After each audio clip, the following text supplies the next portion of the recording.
quando fala o coração, as mulheres são profissionais. São profissionais da mente, inclusive. A Ingrid Bergman, ela é uma psiquiatra. É uma psiquiatra das boas. Geralmente as mulheres com óculos nos filmes do Hitchcock, elas são assexuadas, elas não passam a sexualidade.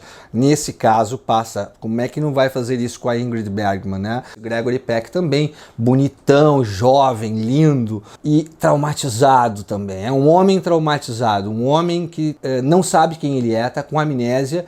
Ele conhece aí a Ingrid Bergman nesse hospital onde ela trabalha, e os dois se apaixonam. E aí ela descobre que ele tem problemas, que ele tem neuroses, quase desmaia quando vê um garfo sendo riscado num guardanapo, ele tem calafrios e tonturas com a cor branca, e tudo isso vai chamando a atenção dela, e ela acaba sendo a amante e a analista do próprio amor.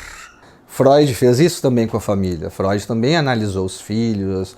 Quando Freud estava produzindo a interpretação dos sonhos, isso era tema nos almoços, nos jantares da família. Sonhou de noite? É, exato.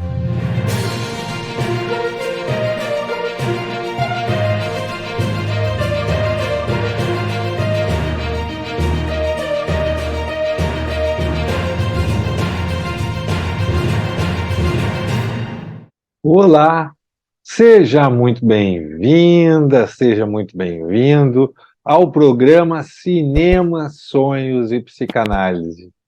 Eu sou o psicanalista Leonardo Della Páscoa e te ajudo a entender os sonhos através do cinema. E estão abertas as inscrições para a minha Masterclass Sonhos, Cinema e Psicanálise, a representação do onírico, que vai acontecer nesta data. Um evento 100% online, 100% gratuito, onde eu vou te ensinar tudo que você precisa saber para entender os sonhos através do cinema. Então, clica no botão que está aparecendo nos comentários desse vídeo e faz a tua inscrição agora mesmo. E no episódio de hoje, eu vou te ensinar a entender os sonhos na obra de Alfred Hitchcock. Como é que surgiu o projeto desse conteúdo? Em 2020, eu e o Carlos Gerbasi, um famoso diretor de cinemas, fizemos algumas aulas juntos, onde eu comentei os filmes e os sonhos de alguns cineastas, como David Lynch, Alfred Hitchcock, Denis Villeneuve, Pedro Almodóvar e tantos outros. E hoje eu estou dividindo isso com vocês, compartilhando todo esse conteúdo com vocês aos poucos nesses vídeos. Então, hoje nós vamos conversar sobre Alfred Hitchcock. Então, se você está interessado em entender os sonhos na obra do Hitchcock, continua assistindo que você vai saber tudo a partir de agora.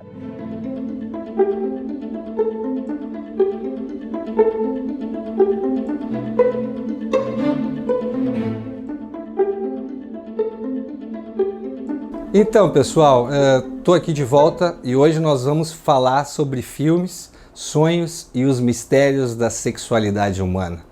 Então, hoje nós vamos começar falando de Alfred Hitchcock. Hitchcock é um mestre do cinema, eu adoro Hitchcock, o cineasta, né? Eu devo ter visto mais de 30 filmes do Hitchcock, alguns eu vi várias vezes, e sobre esse assunto dos sonhos a gente tem 4 filmes para falar e um episódio do Alfred Hitchcock Presents, que é a série que ele passou na TV americana nos anos 50. Vamos começar falando da diferença, o que mais espanta, assim, o Hitchcock, eu adoro ele como cineasta, mas jamais seria meu amigo. Se vocês querem ter uma ideia disso, basta assistir um pouco o que a Chip Hayden fala dele, né, e a maneira como ele a atordoou, a perseguiu, a assediou e depois a excluiu completamente dos filmes. Ele impediu que outras pessoas filmassem com a Tippi Hedren, porque a Tippi Hedren não se sujeitou a ser a sua bonequinha que ele modelasse. Ele teve o seu lado brilhante nos filmes, mas digamos que na vida pessoal e nos bastidores isso resbalava. Muitos diretores usam desses artifícios, né, e o Hitchcock usava desses artifícios para buscar o efeito nos atores. A Tippi Hedren foi uma atriz que ele moldou desde o início, então tem essa questão de ele usar gatilhos mentais e manipulações mentais para alcançar o resultado que ele queria ver na tela. O que a pessoa ia fazer com isso, se ela ia ficar traumatizada ou não, se ela ia ficar completamente hostilizada ou não sabendo lidar com esse homem, com esse poder e exercendo esse poder, isso para o Hitchcock não importava. Ao menos essa é a percepção que eu tenho de tudo que eu li e vi do Hitchcock até hoje. Quanto mais eu estudo o Hitchcock, menos eu gosto do Hitchcock pessoa e mais eu gosto do Hitchcock cineasta. Eu tenho que lidar com essa contradição. Por mais que ele manipulasse as mulheres, né, nos bastidores, ele dá a impressão para nós que dos sonhos das mulheres e da mente feminina ele entendia pouco. Em 1940, Rebecca é o primeiro filme do Hitchcock em Hollywood. É a primeira parceria que ele faz com o David Selznick. Eles fizeram 5 filmes. E o Hitchcock diz que esse filme não é Hitchcockiano, mas não é verdade. É um filme Hitchcockiano com um romance selznickiano, vamos colocar assim. Tem toda a questão sombria, gótica e macabra do Hitchcock e aquele romance água com açúcar dentro do modelo do patriarcado, da mocinha que é resgatada pelo príncipe do castelo que tem um passado tenebroso nas costas. Isso é bastante coisa de Selznick, né? Desse tipo de romance. Tem outro detalhe, o filme começa com um sonho.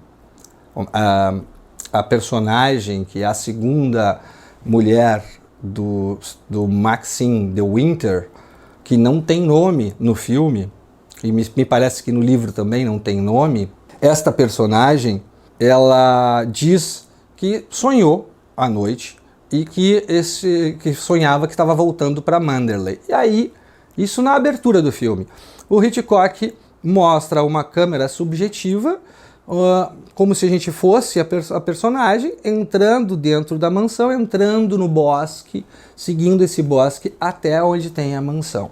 Essa é a única coisa que ele faz nessa entrada. Esse bosque ele está com névoas, né? E tem a voz dela narrando o sonho. O que ela diz não é exatamente o que a gente está vendo, tem poucas diferenças, mas o Hitchcock não se arrisca. Ele fica nisso. Aparece a mansão, tem um jogo de luz na mansão e terminou aí.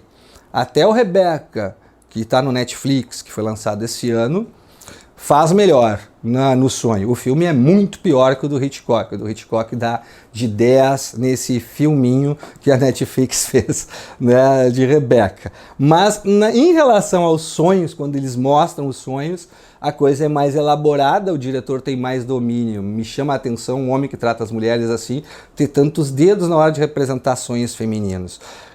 Tá achando meio estranho o que eu estou dizendo? Assiste o Rebecca e vê em mais alguns momentos, ainda já quando ela está em Monte Carlo, ela começa a ter pesadelos com Rebecca e a gente só vê ela se revirando na cama e dizendo o nome de Rebecca. A gente não sabe, não vê mais nada disso. O Hitchcock não arrisca, ele não entra dentro da mente dela, porque eu acho que ele não sabe o que tem dentro da mente dela. Para ele é mais fácil a mente masculina. Pô, mas nem o Freud sabia, né? Exatamente. Tu quer que o Hitchcock saiba uma coisa que nem Freud disse que não chegava lá? Não, eu acho que não. Foi bom tu ter dito isso, né? Porque esse era o outro ponto. Freud admitiu abertamente que as mulheres era um grande mistério para ele, um grande enigma, né? E acho que é para todos nós homens, né? E a gente vê que o Hitchcock não arrisca, não arrisca, é isso. O outro filme que tem mulheres é esse, eu estava falando da Tippi Hedren antes, é o Murney, né? Depois dos Pássaros, que é um filme mais denso. Eu penso que é o principal filme psicanalítico do Hitchcock.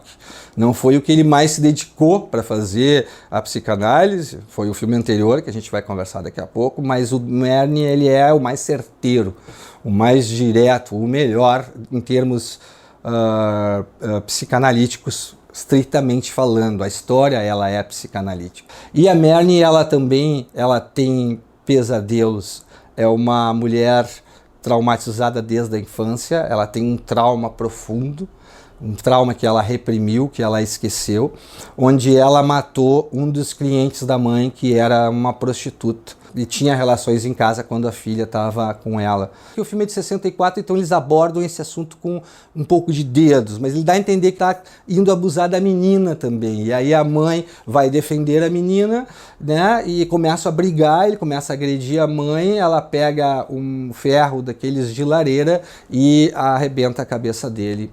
E ela tem poucos anos, ela está bem na idade do complexo de Édipo. Imagina um trauma desses, né, para uma criança, com todas as complexidades da cena que eu falei.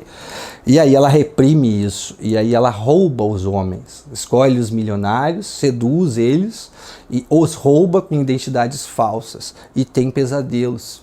E o Hitchcock novamente não mergulha nos pesadelos.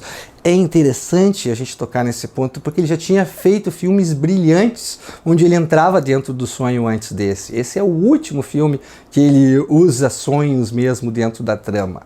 E no Murnau, além de filmar ela com um pouco de cor diferente, assim, né, na fotografia, se debatendo com o passado que vem à mente, ela dizendo mamãe, mamãe, é uma mão fazendo assim, toque, toque, toque, que o Sean Connery está batendo na porta e ela acorda e esse barulho entra dentro do sonho. Para um homem que tratou as mulheres dessa maneira, eu esperava mais. Agora que eu sei mais do Hitchcock como homem, eu sou mais exigente ainda com o Hitchcock enquanto cineasta. Uma coisa é assim, eu vi esses filmes a primeira vez quando eu era garoto, adolescente. Então eu tinha outra visão, eu achava ótimo, não tinha crítica do mundo, nem sabia direito o que era machismo e tudo mais. Agora, vendo esse filme agora, ele é um filme que tem alguns aspectos que causam embrulho. Um deles é esse personagem do Sean Connery. Ela inverte isso com os homens, só que ela cai na armadilha do Sean Connery. O Sean Connery, ele é aquele ser descendente de família aristocrata, frustrado, narcisista na 15ª casa, que não aceita que as coisas não sejam como ele quer, não aceita a frustração. Ele força ela a casar com ele, ele força ela a ir para um cruzeiro com ele, ele aguenta algumas noites que ela não tenha relações com ele. Tem um momento que ele não aguenta mais e ele a estupra dentro do cruzeiro. É isso que acontece. Mas nós estamos num filme dos anos 60, isso é contado com muita sutileza e se a gente não presta atenção, passa batido, assim como passa batido que no Festim Diabólico aqueles dois homens são um casal homossexual, né? Então tem toda essa questão que tem que ser tratada desse jeito por causa da época em que está sendo filmado.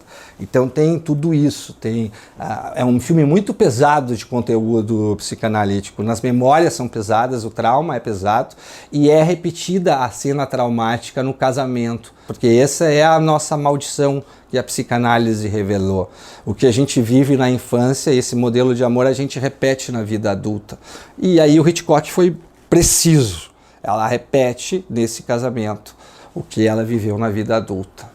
E acaba se apaixonando por este torturador, assediador, né? Porque ao mesmo tempo que ele faz isso com ela, ele é aquele que a liberta, né? A mulher tem que se submeter, tem que estar abaixo de um homem para poder ser salva, ela tem que ser salva por um homem. Isso acontece também no Rebecca. O Maxim de Winter, ele está sendo amassado, massacrado pelo patriarcado e pelo legado, né? Pelo lugar que ele que esperam dele enquanto homem, enquanto pessoa. Por quê? Porque, pensem bem, a Rebecca morreu porque era feminista. Já me disseram, a Rebecca é borderline, a Rebecca era perturbada. Ok, ela pode ser perturbado, narcisista, quanto quiser. A gente pode ir por essa linha, eu até concordo em algumas coisas. Mas isso não impede que ela seja feminista. Existem feministas de todos os tipos. E fica evidente que a Rebecca é feminista. Por que ela é feminista? Porque ela dá o golpe ao contrário. Ela simplesmente subverte o jogo. Ela entra na coisa do casamento e da mulher que vai casar e vai estar submetida ao marido. E depois, já na lua de mel, ela diz: ó, meu filho, o negócio é o seguinte, não vai ser assim que a coisa vai funcionar. Eu vou ser livre, eu vou fazer o que eu quiser, eu vou transar com os homens que eu quiser e tu que lide com isso. Porque eu sei que tu é bundão e não vai se separar de mim. E é por isso que ela é morta. Uma mulher dessas, nos anos 40, é impossível sobreviver numa história de cinema. Impossível, né? E o Maxine, ele é patético, porque o que ele gosta na Nova Senhora de Winter? Ele gosta dos aspectos mais infantis. Ele fica decepcionado que ela vai amadurecendo. Ele diz algumas vezes no filme: que pena que você está perdendo esse olhar de criança. E eu que matei essa criança dentro de você. É patético isso, é patético. Né? Mas a história, ela é bonita e ela é replicada, porque esse tipo de estrutura de história, ele foi contada muito durante os anos 40. E o Hitchcock, ele teve uma sorte com o produtor David Selznick, porque o produtor é o dono do filme naquela época. Tanto é que o filme ganhou o Oscar de melhor filme e não foi o Hitchcock que foi receber a estatueta, foi o Selznick. Só que o Selznick estava lançando 2 mega filmes que ele estava produzindo. O Mágico de Oz, né, com a Judy Garland, e O Vento Levou. E como ele estava muito envolvido nesses 2 filmes, esses primeiros 2 mega filmes com a cores, né, uma coisa inédita nos estúdios de Hollywood e tudo mais, ele entrava menos no estúdio para interferir. Quando entrava, o Hitchcock dava um jeito, fazia de conta que os equipamentos estavam pifando, que ele tinha que regular alguma coisa para o Selznick não poder mexer em nada. Mas mesmo assim parece que o corte da edição não ficou o dele, ficou o do Selznick. E tem mais uma coisa. Ao que tudo indica, o livro é um plágio de uma brasileira, do livro A Sucessora, de Carolina Nabuco, filha de Joaquim Nabuco, né? E é um plágio clamoroso, assim, um dos principais plágios da história do cinema que envolve brasileiros, ao menos eu penso.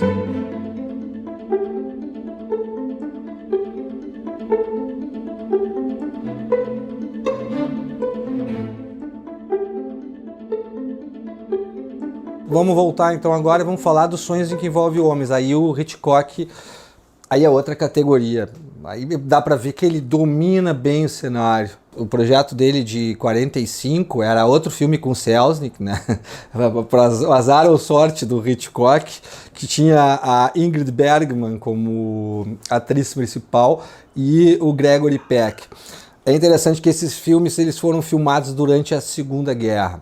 E tem influência da guerra na construção do filme. Se a gente olhar historicamente o que estava acontecendo em 40, quando os Estados Unidos não estavam na guerra, e em 45, quando os Estados Unidos estavam na guerra, e as mulheres tinham ido para as fábricas no lugar dos homens, tinham ido para os esportes no lugar dos homens, tinham assumido o lugar dos homens porque os homens estavam indo para a Europa lutar, as mulheres nos filmes do Hitchcock e do Selznick mudam de papel.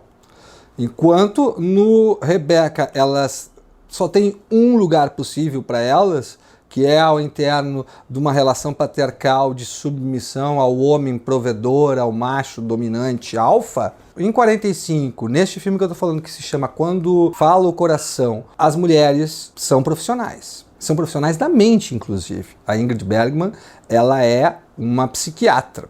É uma psiquiatra das boas. Geralmente as mulheres com óculos nos filmes do Hitchcock, elas são assexuadas, elas não passam a sexualidade. Nesse caso passa. Como é que não vai fazer isso com a Ingrid Bergman, né? Hitchcock filmou algumas vezes com a Ingrid Bergman e não tem como não botar sexualidade e passionalidade com a Ingrid Bergman. Senão, por favor, né, meus amigos, aí nós vamos perverter completamente os símbolos e os ícones do cinema. Então tem isso, Gregory Peck também, bonitão, jovem, lindo e traumatizado também. É um homem traumatizado, um homem que não sabe quem ele é, está com amnésia.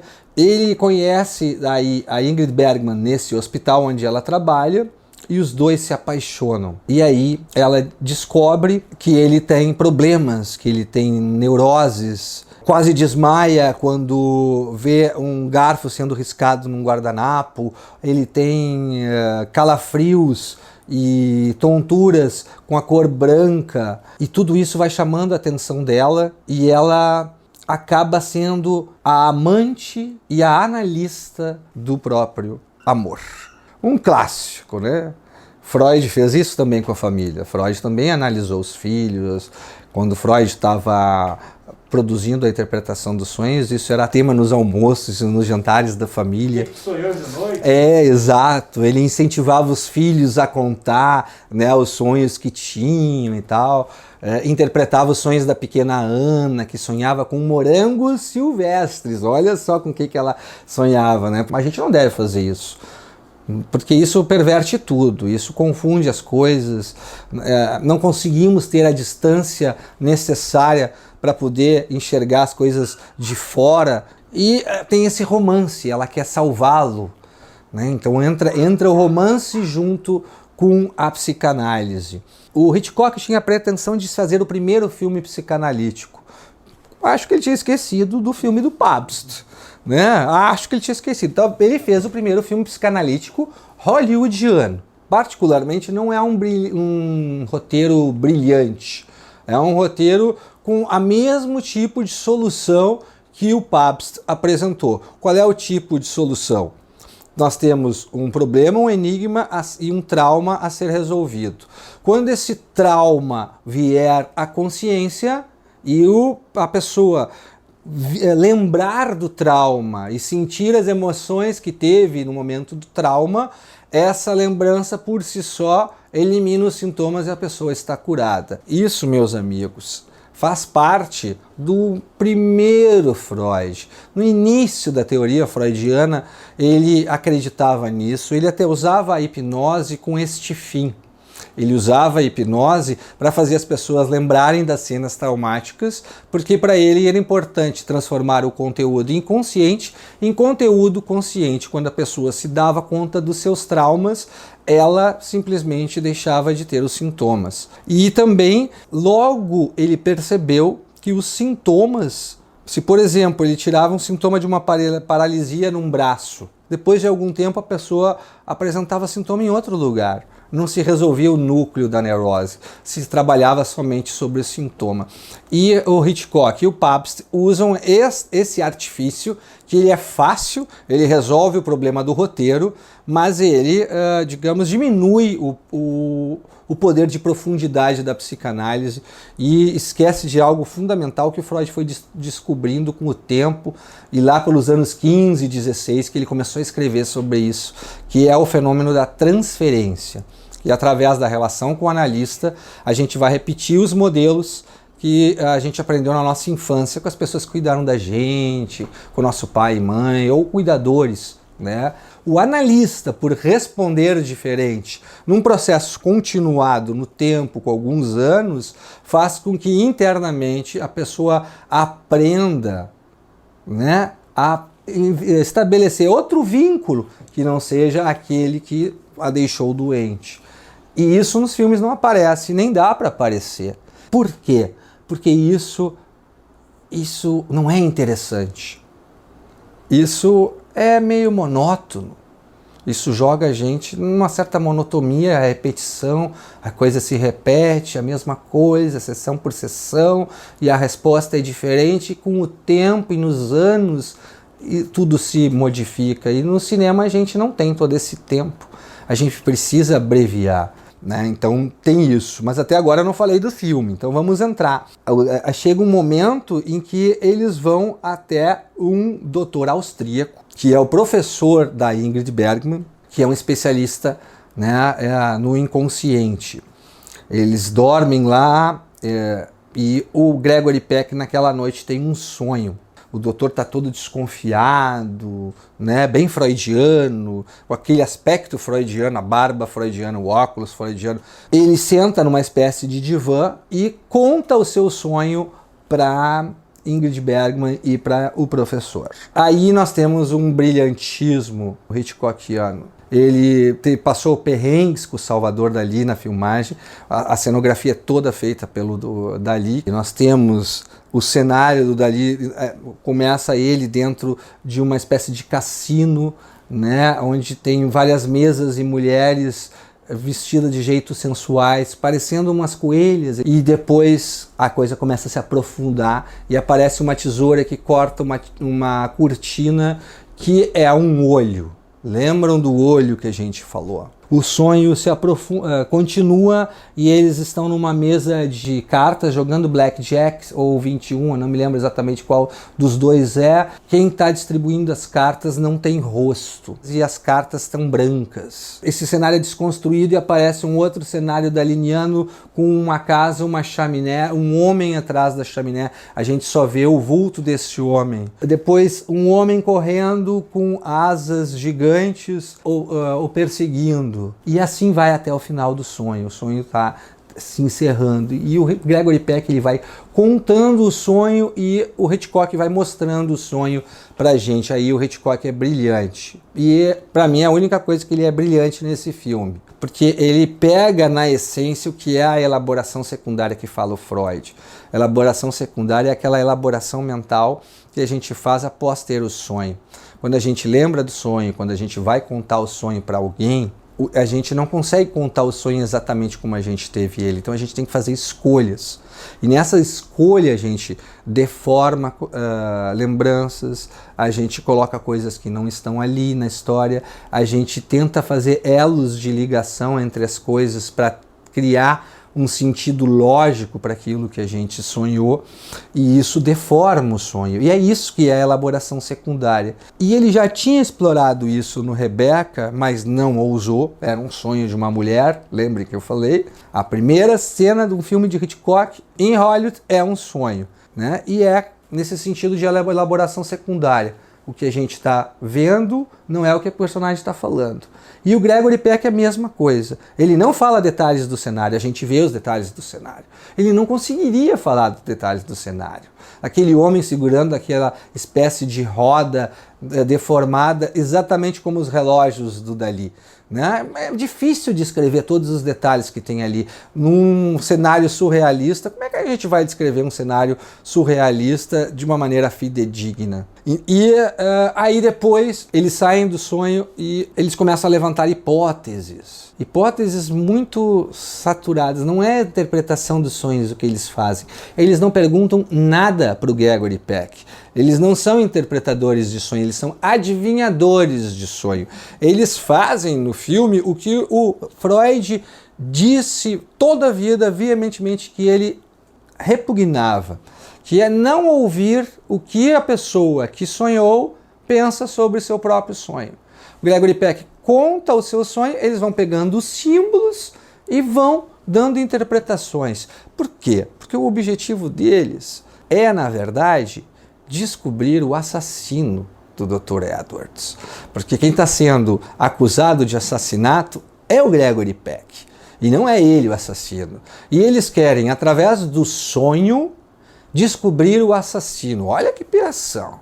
Então, na verdade, o filme ele tem um aspecto investigativo que predomina, né? O objetivo de toda essa análise, ela tem o aspecto secundário, né, de tirar e de curar o Gregory Peck, tanto é que quando ele lembra da cena traumática infantil que ele teve, na época que ele matou por acidente um irmão, ele se libera do trauma.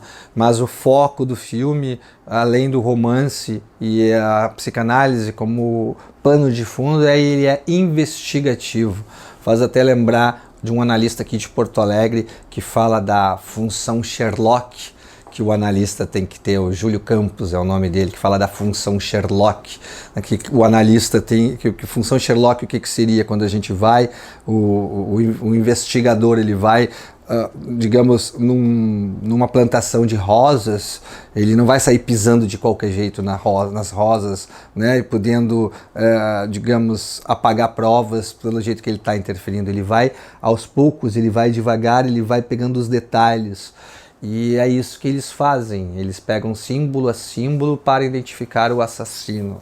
O assassino é este homem que está atrás desta chaminé, meio escondido, né? Ele é o diretor, o outro diretor da clínica, que quer acusar o personagem do Gregory Peck para se safar da morte do Dr. Edwards, porque ele queria sucedê-lo, enfim. E tudo isso é revelado desta maneira. E assim o filme termina, com um pouco de drama no final, porque tem que provar que ele é o assassino, e isso não é fácil. A polícia prende o Gregory Peck, e aí a Ingrid Bergman fica com uma frase que esse diretor disse para ela e desvenda o mistério do sonho e descobre que ele é o assassino. Vai até lá e diz isto para ele. E aí o que o Hitchcock faz? Essa parte, meus amigos, é Hitchcockiana, e aí ele é genial. O personagem se vê sem saída e aponta a arma para Ingrid Bergman, e ela vai indo, sabendo que ele não vai atirar, ou ao menos esperando isso. Aí ela sai e vai embora. A câmera continua na arma, ele vira a arma para si e o Hitchcock dá um tiro na cara do espectador. Nós tomamos um tiro na cara no final do filme. E aí os dois têm o final feliz, podem viver a sexualidade plenamente e viverem seu romance com o Gregory Peck, já livre de sua neurose, porque a sua amada o salvou. O salvou da neurose, o salvou do assassinato, salvou a sua vida. Que lindo, né, meus amigos?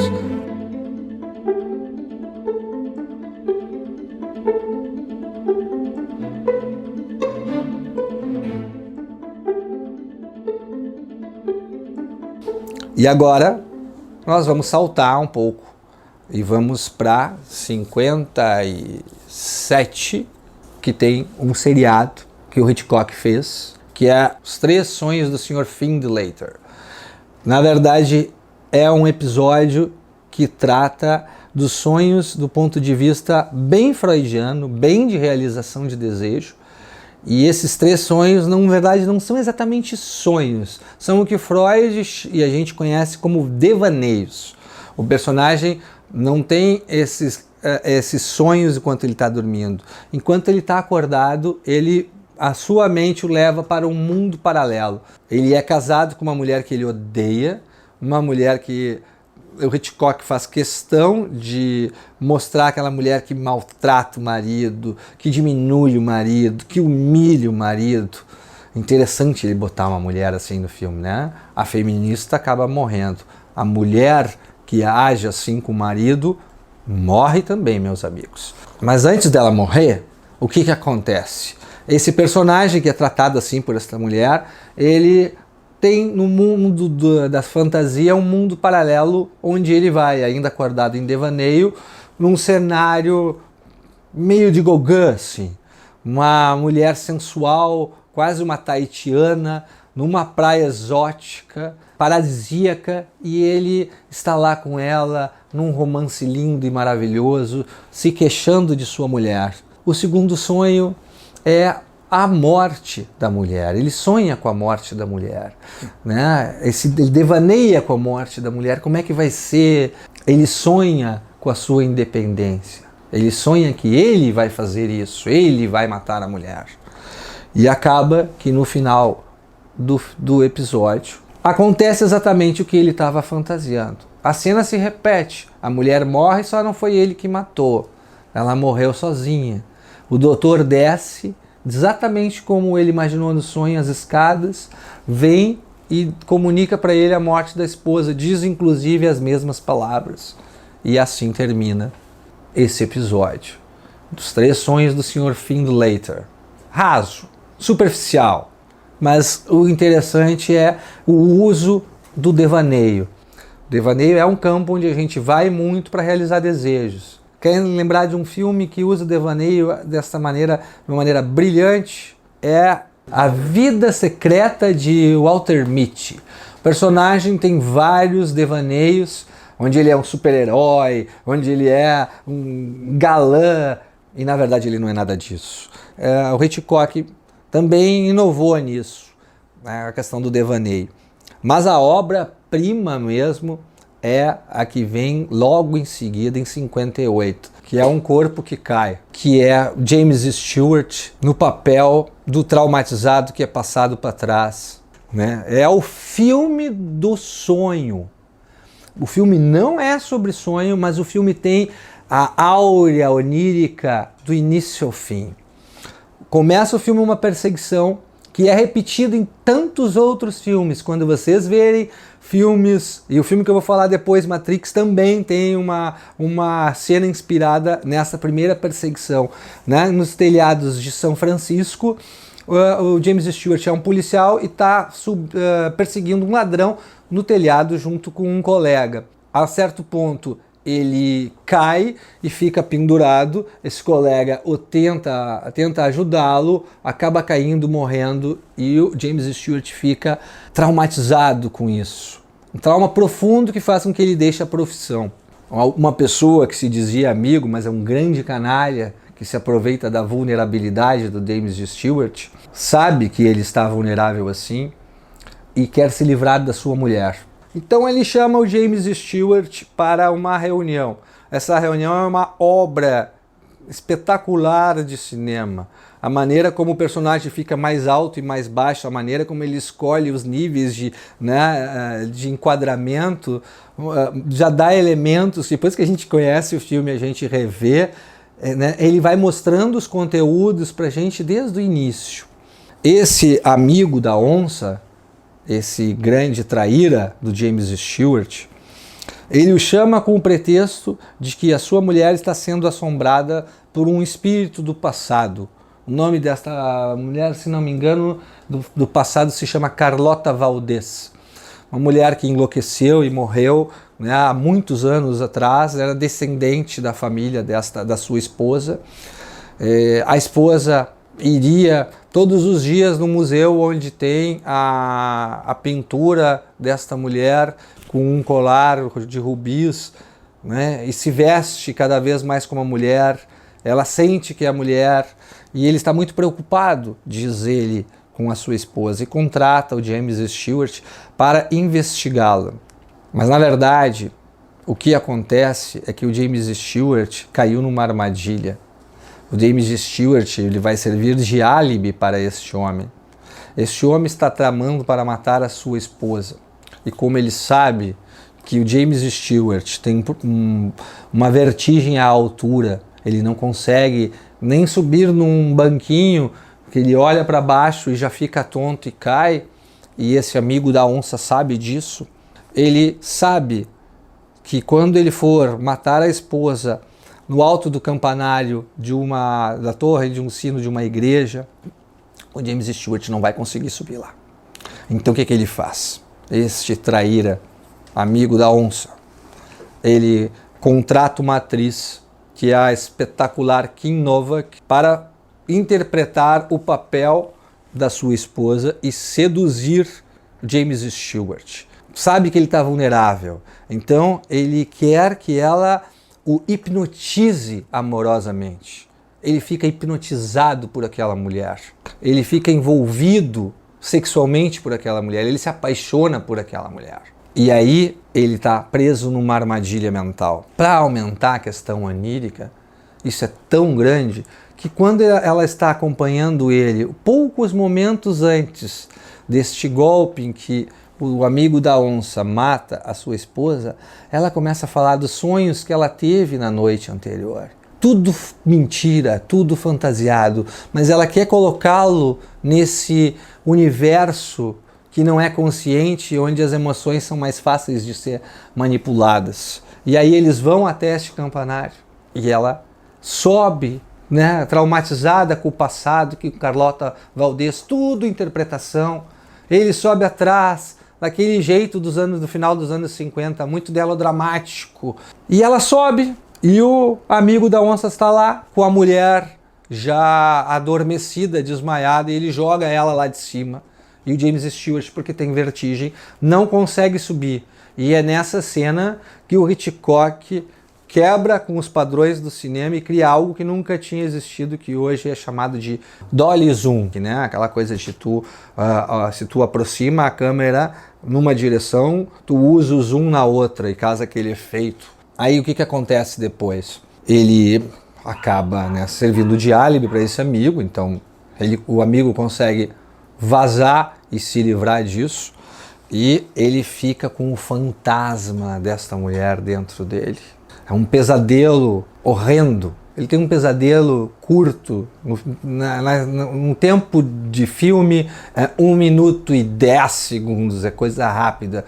Mas aí o Hitchcock brilha totalmente.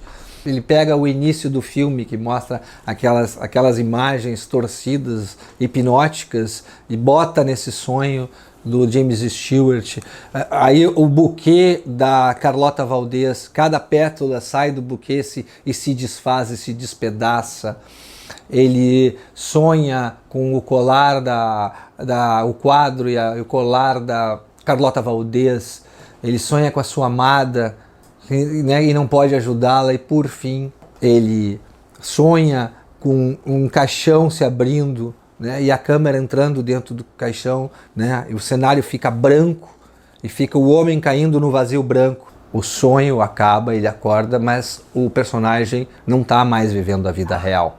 Ele está num universo que não é real. Ele está no mundo da fantasia, ele está no mundo dos fantasmas. Ele só pensa nessa mulher. A sua amiga que o ama, aquela mulher de óculos, que ele não tem interesse sexual nenhum, e que é frustrada porque ele não dá bola para ela, tenta ajudá-lo e ele a rechaça ainda mais. E é para piorar a situação. Um dia, caminhando na rua, ele encontra a Kim Novak, a atriz. Desta vez, com um cabelo ruivo, com roupas mais simples, ele a encontra na rua. E o que ele faz? Ele faz ela encarnar o seu fantasma. Ele leva ela numa loja, só se satisfaz quando sai dali exatamente com o vestido que ela usava no dia em que supostamente foi morta. Aí a cena em que ela abre a porta e ela sai do banheiro com aquela luz verde, o Hitchcock está nos mostrando um sonho com olhos abertos. O personagem está sonhando de olhos abertos.